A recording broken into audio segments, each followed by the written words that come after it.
সব এতিয়া অহা জুলাই মাহটো আমাৰ সাংগঠনিক যি সংৰচনা বুলি কোৱা হয় অৰ্গেনাইজেশ্যনেল ষ্ট্ৰাকচাৰ সেইটোক প্ৰয়োজন সাপেক্ষে ক'ৰবাত সাল সলনি কৰিব লাগে, সাল সলনি কৰা হ'ব। ক'ৰবাত কিছু দুৰ্বলতা আছে, এই দুৰ্বলতাখিনি কি দুৰ্বলতা আছে তাক একেবাৰে জুকিয়াই চোৱা হ'ব, চালি জাৰি চোৱা হ'ব আৰু সেই অনুসৰি আমি বিটিআৰত আমাৰ সংগঠন শক্তিটো যাতে বৃদ্ধি কৰিব পাৰোঁ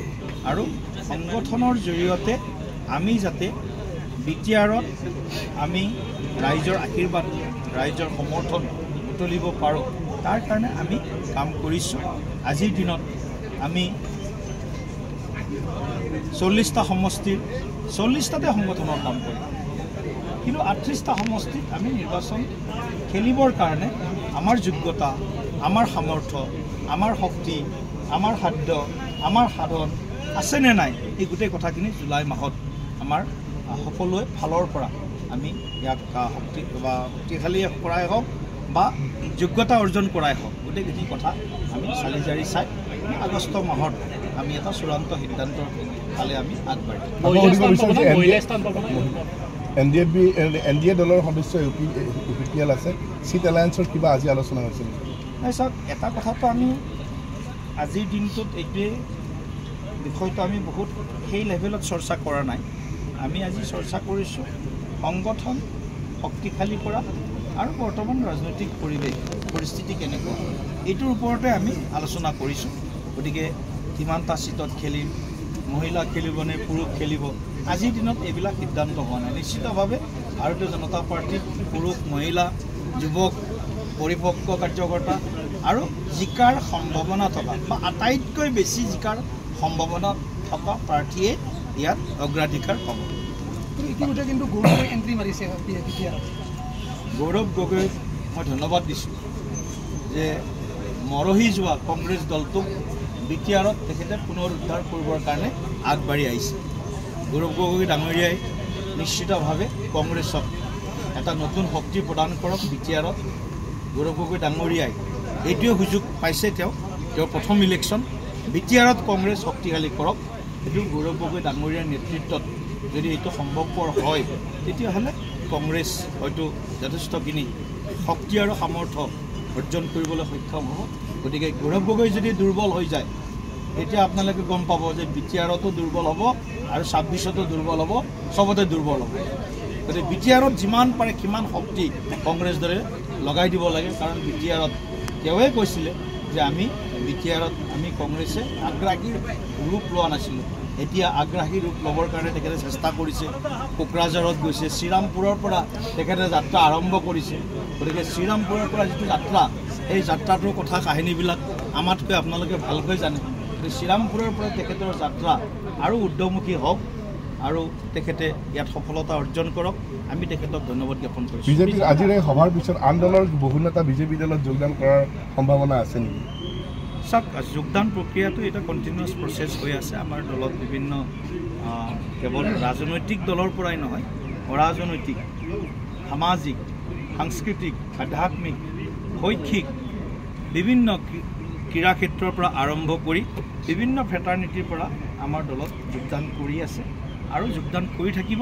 কাৰণ সকলোৱে বিচাৰে যে বিজেপিৰ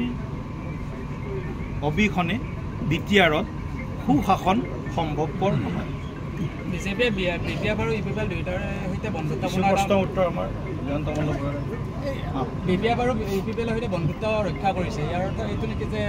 সংখ্যাগৰিষ্ঠ আসনৰ দিশে বিজেপিৰ লক্ষ্য নাই? চাওক, এইটো ডিপেণ্ড কৰিব বিটিআৰৰ প্ৰায় 29 লাখ ভোটাৰৰ সিদ্ধান্তৰ ওপৰত। কোন দলে কিমান আসন পাব বা কোন দলক ৰাইজে কেনেদৰে ভোট দিব সেইটো বিটিআৰৰ ভোটাৰবাসীয়ে নিৰ্ণয় কৰিব। সেইটো আমি নিৰ্ণয় কৰিব পৰা আজিৰ দিনত ক'ব পৰা বিষয়ো নহয় আৰু আমি নিৰ্ণয় কৰিব নোৱাৰোঁ। কোনো ৰাজনৈতিক দলে নিৰ্ণয় কৰিব নোৱাৰে যে তেওঁ বিটিআৰত সংখ্যাগৰিষ্ঠতা পাবনে নাপায়। কিন্তু সংখ্যাগৰিষ্ঠতা পোৱাৰ লক্ষ্য সকলো থাকিব। UPFও বিচাৰিব সংখ্যাগৰিষ্ঠতা পাওঁ, UPPLও বিচাৰিব সংখ্যাগৰিষ্ঠতা পাওঁ, বিজেপিও বিচাৰিব সংখ্যাগৰিষ্ঠতা পাওঁ, সকলোৱে বিচাৰিব। যিবিলাক ৰাজনৈতিক দলৰ বিটিআৰত সুশাসন প্ৰৱৰ্তনৰ চিন্তা আছে তাৰ ভিতৰত ভাৰতীয় জনতা পাৰ্টি একমাত্ৰ বিকল্প গুড গভৰ্নেন্স দিব পৰা দল ভাৰতীয় জনতা পাৰ্টি কাৰণ এইটো কেৱল আমি মুখৰ কথা নহয় এইটো দেশৰ সকলো দিশত 6 শিডিউল এৰিয়া কাৰ্বি আংলঙো আছে 6 শিডিউল এৰিয়া ডিমা হাছাও আছে তাতো ভাৰতীয় জনতা পাৰ্টিৰ কাউন্সিল আছে সিদিনা ৰাভা আছং অট'নমাছ কাউন্সিলৰ ইলেকশ্যন হ'ল তাতো আমি দেখিছোঁ তাতো সুশাসনৰ কাৰণে বিজেপি বা NDA মিত্ৰজোঁটক ৰাইজে বাছি লৈছে কংগ্ৰেছক তাত প্ৰত্যাখ্যান কৰিছে গতিকে এনেধৰণে যিমান বিগত সময়ত নিৰ্বাচনৰ আমি ৰিজাল্টবিলাক দেখিছোঁ তাৰ যিটো ৰাইজৰ যিটো মনৰ ভাৱৰ যিটো প্ৰতিফলন হৈছে সেই প্ৰতিফলনত সুশাসন আৰু ৰাইজৰ হৈ কাম কৰা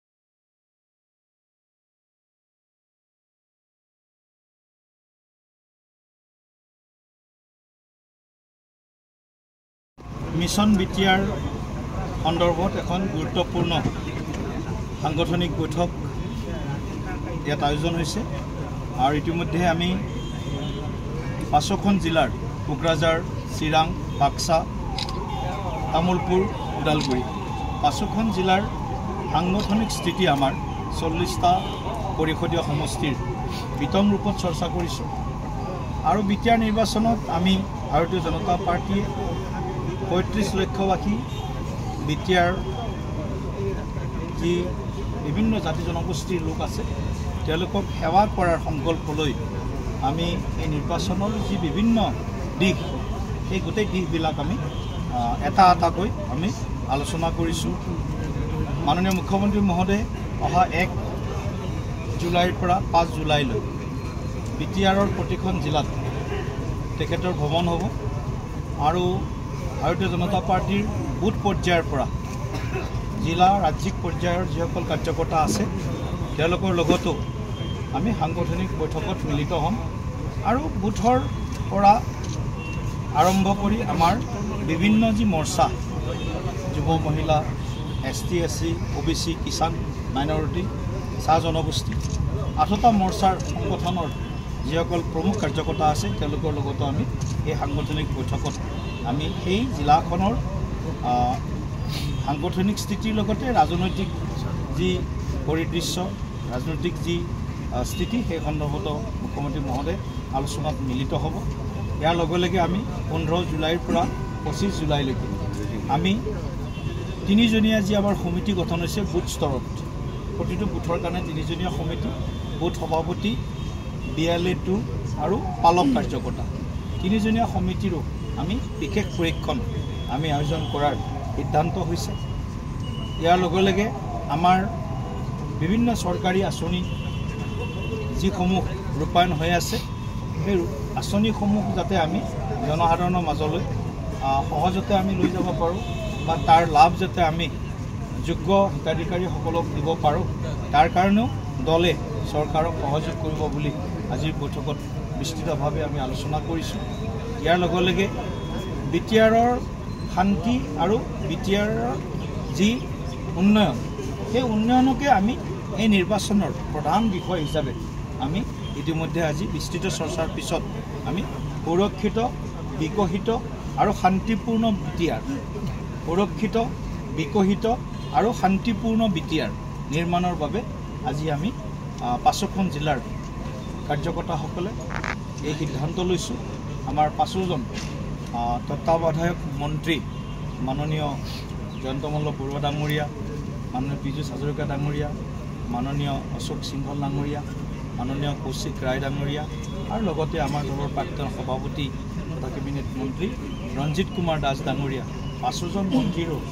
5খন জিলা সন্দৰ্ভত তেখেতসকলৰ পৰাও আমি কিছু মত শুনো আৰু তেওঁলোকেও বিভিন্ন জিলাত গৈছে আগলৈও যাব